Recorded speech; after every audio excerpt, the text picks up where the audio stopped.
আসসালামু আলাইকুম, কেমন আছো সবাই? আজকে আমরা শুরু করব জাবেদা। জাবেদা শুরু করব বিবিএ ফার্স্ট ইয়ারের জন্য। আমরা টোটালি 130টা জাবেদা শিখবো এবং এই 130টা জাবেদা যদি তুমি শেখো, আমার মনে হয় তোমার লাইফে জাবেদা মানে নর্মালি যে জাবেদা গুলো আছে মানে সেগুলো তোমার আর কোনো প্রবলেম হবে না। তোমরা আসলে জাবেদার অনেক বস হয়ে যাবে এবং তোমাদের ফার্স্ট ইয়ার অনেকটাই কিন্তু জাবেদা নির্ভর। বিবিএ ফার্স্ট ইয়ার এবং যারা ডিগ্রিতে পড়ো তাদের কিন্তু সেম। আরেকটা কথা বলে নেই, মানে যারা ডিগ্রির স্টুডেন্ট তারা অনেকেই বলে যে ভাইয়া আমি আপনাদের কাছে এভাবে পড়তে পারবো কিনা। তোমাদের বই কিন্তু মোটামুটি একই রকম, একটু পার্থক্য শুধু। তো চাইলে তোমরা কিন্তু পড়তে পারবা। তো তার আগে একটা কথা বলে নেই, যারা বিবিএ বা ডিগ্রিতে ভর্তি হয়েছে তারা যদি আমার কাছে এভাবে পড়তে চাও, সেক্ষেত্রে তোমাকে যে কাজটা করতে হবে, 01714421439, এটা আমাদের ইমো এবং হোয়াটসঅ্যাপ নাম্বার। এই নাম্বারে জাস্ট একটা মেসেজ দিতে হবে, তাহলে কিন্তু ভর্তি হতে পারবা। তো আজকে আমি 130টা জাবেদা তো আজকে শেখানো পসিবল হবে না। আজকে আমরা এক থেকে শুরু করব। যতক্ষণ পর্যন্ত আমাদের ভালো লাগে আমরা ততক্ষণ পর্যন্ত শিখতে থাকবো আর কি। দেখো, জাবেদা শেখার জন্য আমি তোমাদের কিন্তু একটা সূত্র দিয়ে দিয়েছিলাম। সূত্রটা হচ্ছে সম্পদ এবং ব্যয় বৃদ্ধি পেলে ডেবিট, হ্রাস পেলে ক্রেডিট। আর আয় দায় স্বত্বাধিকার হ্রাস পেলে ডেবিট, বৃদ্ধি পেলে ক্রেডিট। এই সূত্রটা মাথায় রাখলে কিন্তু আমাদের সকল সাধারণ জাবেদা কিন্তু আমরা ভুল করবো না। আমরা কিন্তু জাবেদা কিন্তু নর্মালি যে জাবেদা গুলো আছে সেগুলো কিন্তু আমরা খুব ভালোভাবে সমাধান করতে পারবো। তো আমি তোমাদের কিন্তু একটা প্রিমিয়াম ভিডিওর প্লে লিস্ট দিছিলাম। যারা আমার কাছে এখানে পড়ো, তাদের কি এই প্লে লিস্টের বাংলা জাবেদা গুলোর কথা মনে আছে? বাংলা জাবেদা গুলোর কথা কি মনে আছে নাকি মনে নাই? একটু কাইন্ডলি অডিওটা অফ করে রাখবা। আমি মনে করি সবাই এসি বাসের যাত্রী, কেউ ট্রাকে যাতায়াত করো না, রাইট? তোমরা কি এসির যাত্রী নাকি ট্রাকের? এসি। এসির যাত্রী হলে সেই ভদ্রতা বজায় রাখো। দেখো, এখানে আমরা যে জাবেদাগুলো দেখতে পাচ্ছি মূলত আমরা এখান থেকেই শিখবো। কতগুলো শিখবো? 130টা। এবং 130টা জাবেদা শিখলে তোমাদের আর শিখতে হবে না, তোমরা মোটামুটি একদম এক্সপার্ট হয়ে যাবে। নাম্বার ওয়ান, the owner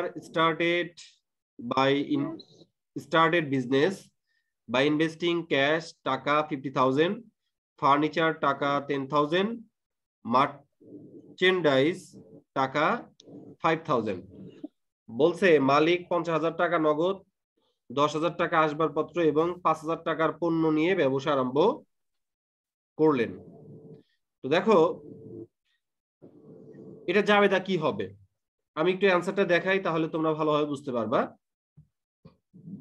অ্যান্সারে দেখো, দেখতে পাচ্ছি আমরা cash debit, furniture debit, purchase debit slash inventory debit, capital credit. এখন দেখো, আমি তোমাদেরকে বলছি সম্পদ এবং ব্যয় বৃদ্ধি পেলে ডেবিট, হ্রাস পেলে ক্রেডিট। দেখো, ক্যাশ আমাদের প্রতিষ্ঠানের জন্য কি সম্পদ? সম্পদ না? আচ্ছা, ফার্নিচার আমাদের প্রতিষ্ঠানের জন্য কি সম্পদ?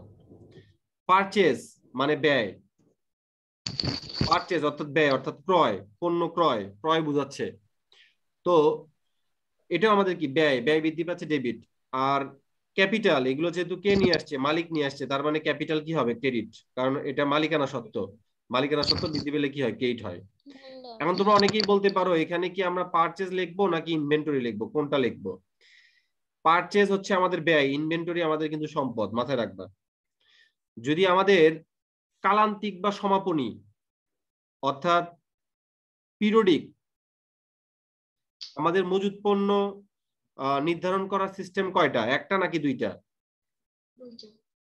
একটা হচ্ছে পারপিচুয়াল। পারপিচুয়াল হচ্ছে কি? নিত্য বা অবিরত।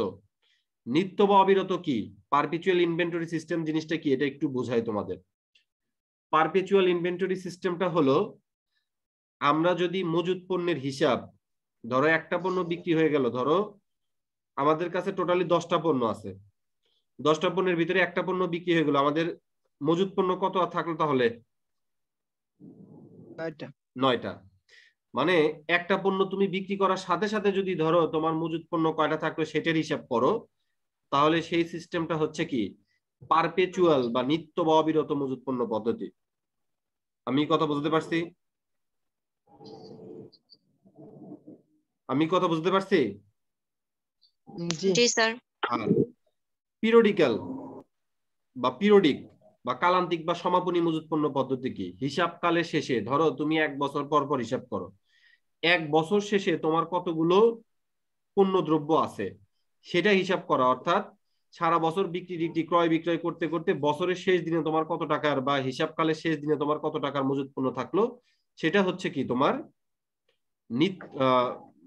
কালান্তিক বা সমাপনী মজুত পণ্য পদ্ধতি। অর্থাৎ বছরে একবার, বছরে যদি বা হিসাবকালে যদি একবার করা হয় সেটা হচ্ছে কি পিরিয়ডিক্যাল, একটা হচ্ছে পারপিচুয়াল আর হচ্ছে কি পিরিয়ডিক্যাল। পারপিচুয়াল হচ্ছে নিত্য বা অবিরত মজুত পণ্য পদ্ধতি, আর পিরিয়ডিক্যাল কি কালান্তিক বা সমাপনী মজুত পণ্য পদ্ধতি। সংক্ষেপে বলি, সাথে সাথে যেটা করা হয় সেটা হচ্ছে পারপিচুয়াল, আর যেটা হিসাবকাল শেষে একবার করা হয় সেটা কি পিরিয়ডিক্যাল। আমি কি কথা বুঝতে পারছি নাকি বুঝতে পারি নাই? দুইটা পদ্ধতি কি বুঝতে পারছো? আরো সহজ ভাবে যদি বলি, মুদির দোকানে, মুদির দোকানে সাধারণত সমাপনী মজুত পণ্য পদ্ধতি অর্থাৎ কালান্তিক বা সমাপনী মজুত পণ্য পদ্ধতি অ্যাপ্লাই করা হয়। আর বড় বড় দোকান যেগুলো, ধরো বড় বড় পণ্যের দোকান, ধরো ফ্রিজের দোকান, ইলেকট্রনিক পণ্যের দোকান, এগুলো কি বছরে মানে বছরের শেষে বা হিসাবকালের শেষে মজুত পণ্য নির্ধারণ করা হয়, নাকি একটা বিক্রি করার পর কয়টা থাকলো সেটা নির্ধারণ করা হয়? আমার প্রশ্ন বছর শেষের দিকে। টিভি ফ্রিজের দোকানে বছর শেষে হিসাব করা হয়, ওরা একটা বিক্রি করার পরে একটা কয়টা থাকলো সেটা সাথে সাথে হিসাব করে ফেলে। তো বড় বড় প্রোডাক্টের দোকান যেগুলো, সেগুলো হচ্ছে পারপিচুয়াল ইনভেন্টরি সিস্টেমে চলে।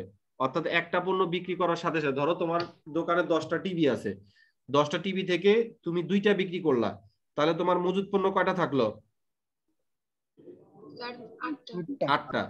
সাথে সাথে যে হিসাব করে ফেললা, এটা হচ্ছে কি তোমার পারপিচুয়াল। আর ধরো তোমার মুদি দোকান, 10 কেজি আটা আছে, 5 সের চাল আছে, 2 কেজি ডাল আছে, 5 কেজি তেল আছে, তো এগুলো হিসাব নিকাশ করা কি? এগুলো হিসাব নিকাশ করা হয় কখন? হিসাবকালে শেষে একবার। কখন করা হয়? হিসাবকালে শেষে একবার। তো দেখো, যখন আমরা পারপিচুয়াল ইনভেন্টরি সিস্টেম ফলো করব, তখন আমাদেরকে মজুত পণ্যকে সম্পদ হিসেবে বিবেচনা করতে হবে। মজুত পণ্যকে কি হিসেবে বিবেচনা করতে হবে? সম্পদ। সম্পদ। অর্থাৎ আমরা যদি পারপিচুয়াল ইনভেন্টরি সিস্টেমে যদি অ্যাকাউন্টিং ইকুয়েশন করতে যাই, তখন পণ্য ক্রয়ের ক্ষেত্রে আমরা কিন্তু কোনো সাধারণত কি ঘর দিয়ে আসি নাই এইচএসসি তে। এইচএসসি তে পণ্য ক্রয়ের জন্য কি আমরা আলাদা কোনো ঘর দিছি না, দিছি নাকি ওই মূলধন থেকে বিয়োগ করে দিছি? মূলধন বা মালিকানা মূলধন থেকে বা মালিকানা সত্ত্ব থেকে বিয়োগ করে দিছি। কিন্তু তোমার অনার্স লেভেলে যদি পারপিচুয়াল ইনভেন্টরি সিস্টেম যদি দেওয়া থাকে বা বলে, তাহলে তোমাকে পণ্য ক্রয় অর্থাৎ তখন তোমাকে ইনভেন্টরিকে সম্পদ হিসেবে বিবেচনা করতে হবে এবং সম্পদের জন্য আলাদা একটা ঘর দিতে হবে। যাই হোক, আমরা সামনে একটু এগোবো, বিকজ এই বিষয়টা আমরা যখন জাবেদা করব বা আরো বেশি অ্যাকাউন্টিং ইকুয়েশন করব, তখন আমরা এই বিষয়টা ক্লিয়ারলি বুঝে যাবো। আপাতত তোমরা তো বুঝতে পারছো পারপিচুয়াল ইনভেন্টরি সিস্টেম আর পিরিয়ডিক্যাল ইনভেন্টরি সিস্টেম কি বুঝতে পারছো? জি স্যার। আচ্ছা, ওকে, আলহামদুলিল্লাহ সবাই বলো। আলহামদুলিল্লাহ। আচ্ছা, 2 নম্বরে দেখো বলছে, the owner sold her personal investment টাকা 80,000 and invested টাকা 50,000 in the business। বাংলা কি দাঁড়াচ্ছে? যে মালিক তার ব্যক্তিগত বিনিয়োগটি 80,000 টাকায় বিক্রি করে দেয়। কত টাকায় বিক্রি করছে? 80,000। 80,000 টাকা বিক্রি করে 50,000 টাকা প্রতিষ্ঠানে নিয়ে আসছে। তাহলে আমাদের দেখো জাবেদা কি হবে? জাবেদাটা আমরা দেখে নেই। ক্যাশ কি হবে? ডেবিট। আর ক্যাপিটাল কি হবে? ক্রেডিট। ক্যাশ কেন ডেবিট? ক্যাশ হচ্ছে আমাদের সম্পদ, সম্পদ বৃদ্ধি পাচ্ছে তাই ডেবিট। আর ক্যাপিটাল হচ্ছে কি আমাদের ওনার্স ইকুইটি, মালিকানা সত্ত্ব, মালিকানা সত্ত্ব বৃদ্ধি পাচ্ছে তাই মালিকানা সত্ত্ব। ওকে, ক্রেডিট। এখন অনেকেই প্রশ্ন করবে, আচ্ছা, বাকি 30,000 টাকা কই গেল? কি হলো? বাকি 30,000 টাকা কোথায় গেল? মালিক বিক্রি করলো 80,000, প্রতিষ্ঠান নিয়ে আসলো 50,000, বাকি 30,000 টাকার জন্য কি জাবেদা হবে? এই প্রশ্ন কার কার মাথায় আসছে দেখি হাত তোলো। কারো মাথায় কি আসছে? কৃষ্ণার আসছে। আর নাম বলো, নাম বলো। আমি সবাইকে তো দেখতে পাচ্ছি না, এখানে তোমরা প্রায় 26 জন আছো। কার কার নাম বলে বলো, আমার প্রশ্ন ছিল কি? মিষ্টি। আর আচ্ছা, তো দেখো, আমার জুয়েল। আচ্ছা, ভেরি গুড। আচ্ছা, তো দেখো, মালিক তার ব্যক্তিগত ইনভেস্টমেন্ট বিক্রি করলো, এটা কি আমাদের প্রতিষ্ঠানের জন্য কোনো লেনদেন? না। না। আমাদের লেনদেন কোনটা? সে প্রতিষ্ঠানে কত টাকা নিয়ে আসছে? প্রতিষ্ঠানে সে কত টাকা নিয়ে আসছে? 50,000। 50,000 টাকা। বাকি 30,000 টাকা সে কি করলো না করলো সেটা তার পার্সোনাল ব্যাপার। আমরা কি তার পার্সোনাল হিসাব রাখি নাকি প্রতিষ্ঠান হিসাব রাখি? প্রতিষ্ঠানের হিসাব রাখি। আশা করি বলতে পারছি। জি স্যার। ওকে, আচ্ছা। 3, পারচেজ মার্চেন্ডাইজ টাকা 40,000 ফ্রম প্রাপ্তি ট্রেডার্স, পেইং টাকা 15,000 in cash and balance on account. বলছে পারচেজ মার্চেন্ডাইজ মানে আমরা কারবারি পণ্য ক্রয় করলাম। কত টাকার ক্রয় করছি? 40,000 টাকা। যার 15,000 টাকা কিসে দেওয়া হয়েছে? নগদে দেওয়া হয়েছে। নগদে দেওয়া হয়েছে। আর বাকি টাকা কি বাকি থাকলো? তার মানে আমরা 40,000 টাকার পণ্য ক্রয় করলাম, ক্রয় করে নগদে দিলাম 15,000 টাকা, তাহলে বাকি থাকলো কত টাকা? 25,000 টাকা। তাহলে আমরা আগে জাবেদাটা দেখে নেই। পারচেজ ডেবিট কত টাকা? 40,000। পারচেজ ডেবিট কত? 40,000। বিকজ পারচেজ আমাদের কি পণ্য ক্রয়, ক্রয় হচ্ছে আমাদের প্রতিষ্ঠানের জন্য কি ব্যয়, ব্যয় বৃদ্ধি পেলে কি হয়? ডেবিট। আর ক্যাশ, ক্যাশ হচ্ছে কি আমাদের নগদ টাকা, সম্পদ। আমরা পণ্য ক্রয় করলে সম্পদ বাড়ে নাকি কমে? স্যার কমে। কমে। তো সম্পদ কমে গেলে আমাদের নগদ টাকা কি হবে? ক্যাশ কি হবে? ক্রেডিট। ক্রেডিট হবে। আর accounts payable Prapti traders, accounts payable Prapti traders credit. কারণ কি বলতো? অ্যাকাউন্টস পেয়েবল হচ্ছে আমাদের কি দায়, দায় বৃদ্ধি পেলে কি হয়? ক্রেডিট।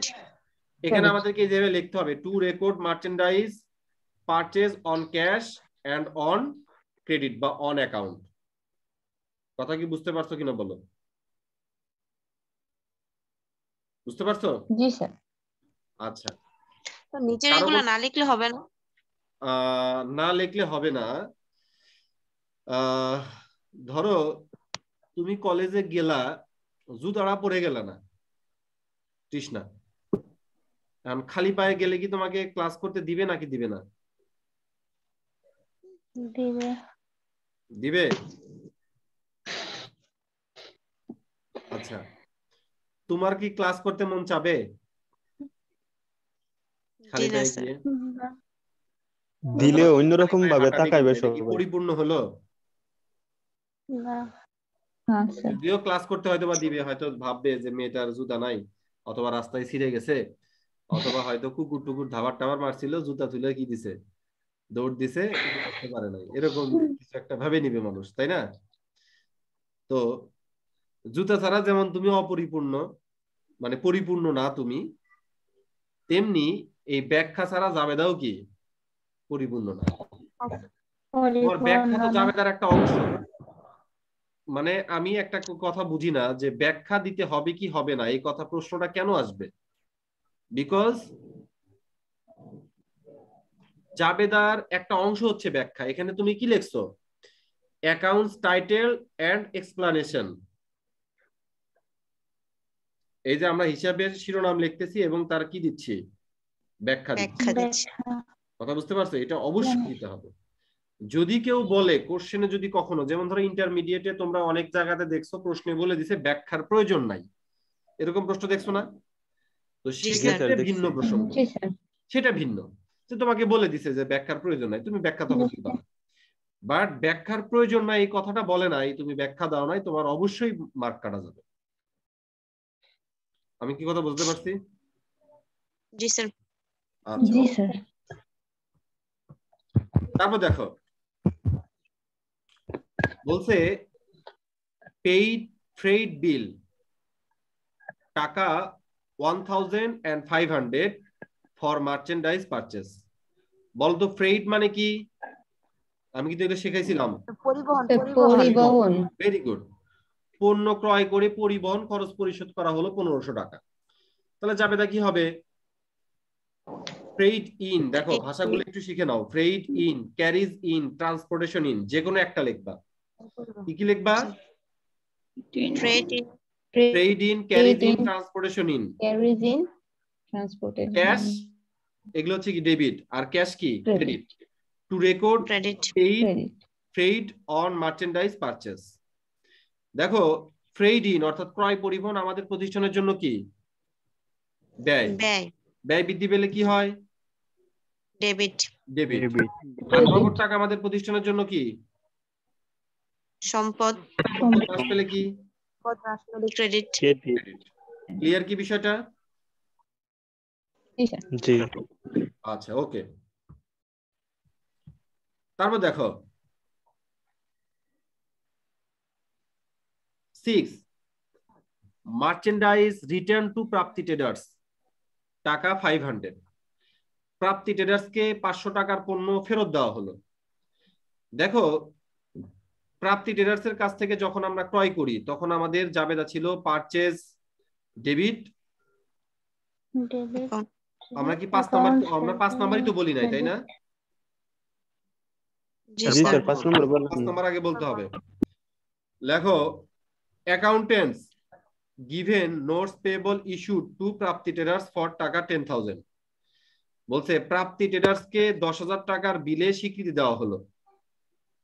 প্রাপ্তি ট্রেডার্সকে 10,000 টাকার বিলে স্বীকৃতি দেওয়া হলো। স্বীকৃতি দেওয়া মানে কি? স্বীকৃতি দেওয়া মানে হচ্ছে ধরো সাকিব খান, নাম্বার 1 সাকিব খান নায়ক,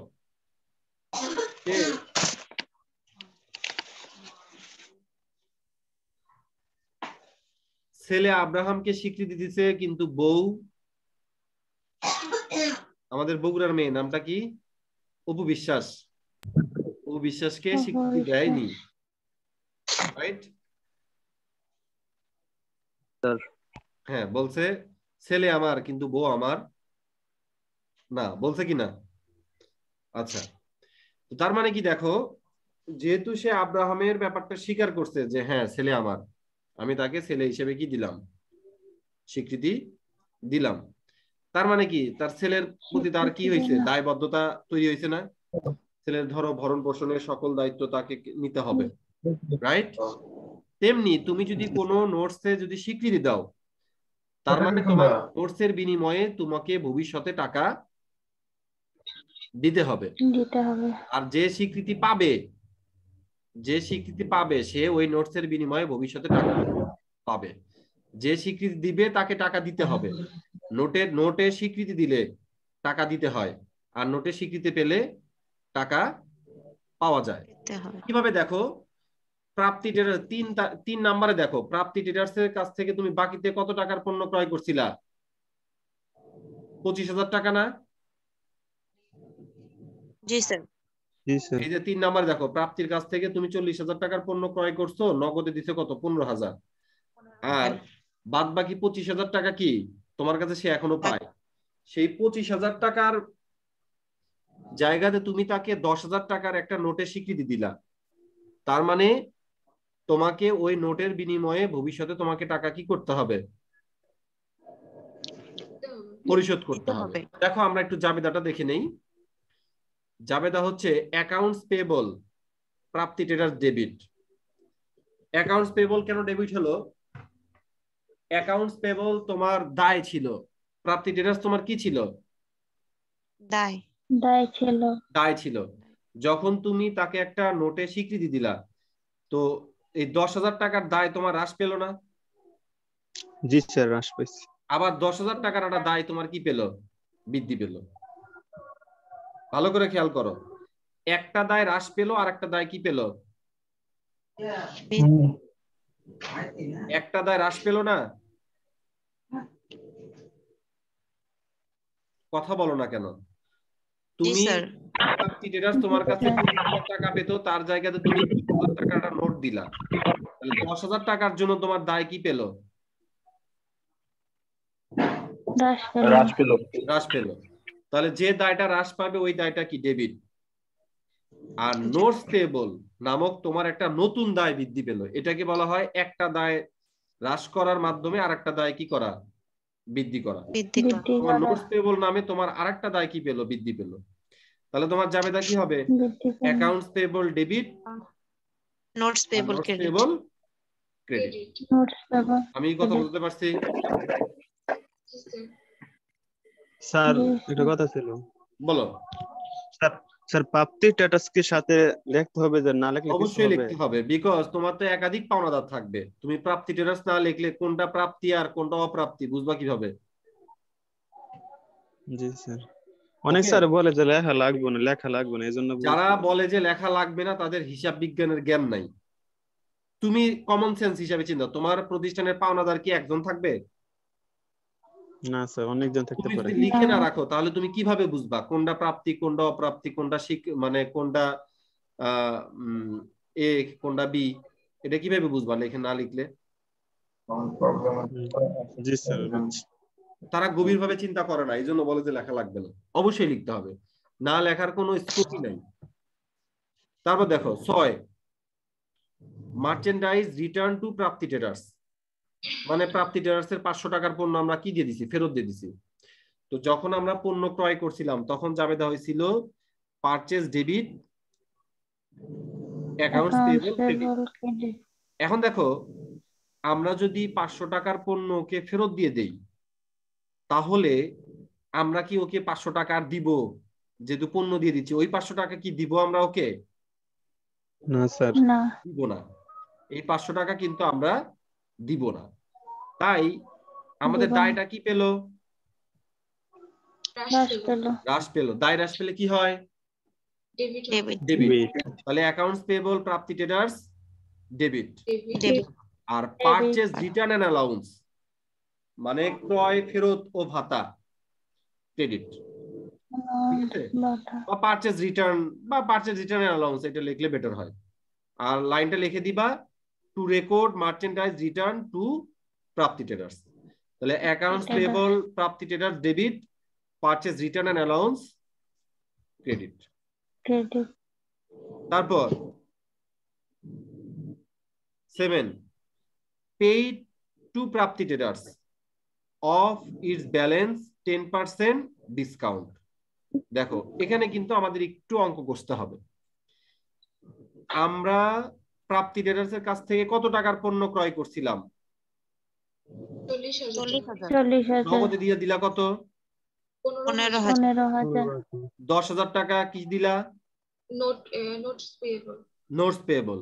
তাহলে এখন থাকলো কত? স্যার আপনার থাকলো 15,000। 10,000 টাকা আছে, 10,000 হয়েছে। 15,000 থাকলো কত বলো? 15,000 হয়েছে। 15,000। 500 টাকার পণ্য ফেরত দিয়ে দিলা, থাকলো কত? স্যার 9,000 10,500 না 14,500 14,500 থাকবে। 14,500। 500 এই 14,500 আবার কত পার্সেন্ট বাট্রায় পরিশোধ করলা? 10%। 10%। তাহলে দেখো accounts payable Prapti traders debit কত? 14,500। ডিসকাউন্ট, আমরা ডিসকাউন্ট পাইলাম কত? 1,450 টাকা। তোমার 14,500 টাকা 10% কত? 1,450। তাহলে 5% কত? 1,450। আর আমাদেরকে নগদে কত টাকা দিতে হলো? তোমার কাছে আমাদের কাছে পেতে হচ্ছে 14,500, সেখান থেকে ছাড় পাইলাম 1,450। তাহলে আমাদের নগদে টাকা চলে গেল কত? 13,050। বুঝতে পারছো কিনা বলো? কারো কোনো কোশ্চেন আছে?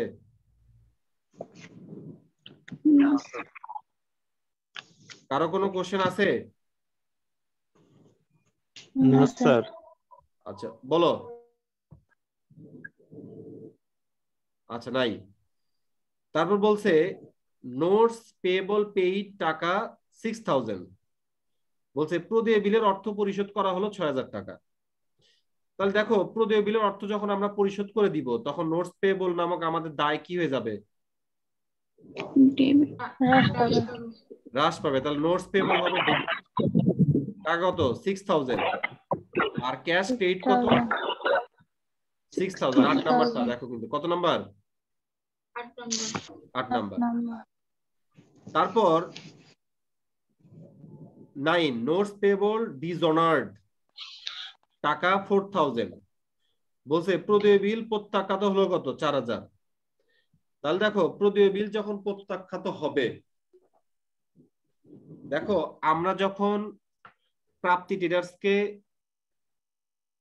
নোটসটা দেই অর্থাৎ প্রদেয় বিলটা দেই তখন আমরা কি করছিলাম? অ্যাকাউন্টস পেয়েবল ডেবিট আর নোটস পেয়েবল কি করছিলাম? কারণ আমাদের পাওনাদার দায়টা বৃদ্ধি পাইছিল আর প্রদেয় বিল দায়টা পাওনাদার দায়টা হ্রাস পাইছিল আর নোটস পেয়েবল দায়টা বৃদ্ধি পেয়েছিল। তো যখন এটা ডিসঅনার্ড হয়ে গেল অর্থাৎ টাকাটা সে পেল না, প্রাপ্তি ট্রেডার্স টাকাটা পায়নি, তখন আবার জাবেদাটা তখন কি হয়ে যাবে? উল্টা হয়ে যাবে। মনে রাখবা প্রত্যাখ্যাতের যে কোনো জাবেদায় কি হয়? উল্টা হয়ে যায়। তাহলে নোটস পেয়েবল ডেবিট আর accounts payable Prapti traders credit. Clear বিষয়টা? আচ্ছা তারপর আরেকবার একটু বোঝাই দিতে। আরেকবার বলেন। যখন তুমি প্রাপ্তি ট্রেডার্সকে নোটস পেয়েবলটা দিছিলা তখন আমরা জাবেদা কি দিয়েছিলাম বলো? নোটস পেয়েবল ডেবিট আর অ্যাকাউন্টস পেয়েবল ডেবিট আর নোটস পেয়েবল ক্রেডিট। দেখো 5 নাম্বার অ্যাকাউন্টস পেয়েবল ডেবিট আর নোটস পেয়েবল ক্রেডিট। যখন ডিসঅনার্ড হয়ে গেল তখন আমাদের দায়টা আবার বৃদ্ধি পেল না 4000 টাকা? জি জি সরি, নোটস পেয়েবল দায়টা, যেহেতু নোটস পেয়েবলের ভিতরে আমরা টাকাটা দেইনি, তাহলে নোটস পেয়েবল নামক দায়টা হ্রাস পেল। আবার সে কি আমাকে ছাড়বে নাকি সে আমাকে ধরবে? আমার কাছ থেকে টাকা নিয়েই ছাড়বে? ধরবে। এর কারণে আমাদের অ্যাকাউন্টস পেয়েবল নামক দায়টা আবার কি পেল? বৃদ্ধি পেল। আমি কথা বুঝতে পারছি? জি আচ্ছা ওকে। তারপর নাম্বার 10 মার্চেন্ডাইজ সোল্ড টাকা 30,000 টু তাহেরা, ক্যাশ রিসিভ টাকা 10,000 and bill to customer for balance। বলছে তাহেরার নিকট 30,000 টাকার পণ্য বিক্রি করে নগদে 10,000 টাকা পাওয়া গেল এবং অবশিষ্ট অর্থের জন্য খরিদ্দারকে বিল করা অর্থাৎ বাকি থাকলো। তাহলে যাবে দেখো আমরা নগদে পেলাম কত? 10,000। তাহলে ক্যাশ ডেবিট কত? 10,000। অ্যাকাউন্ট রিসিভেবল ডেবিট কত? 20,000। আর সেলস বা সেলস রেভিনিউ পেইড কত? 30,000। বুঝতে পারছো কিনা বলো? আমাদের নগদ টাকা বৃদ্ধি পেল, দেনাদার নামক সম্পদ বৃদ্ধি পেল এবং বিক্রয় নামক আয় বৃদ্ধি পেল। তো আশা করি আমরা সবাই বুঝতে পারছি এবং আমাদের এই 10টা জাবেদা আমরা আগামী পর্বে আরো বেশি বেশি করব। কেমন?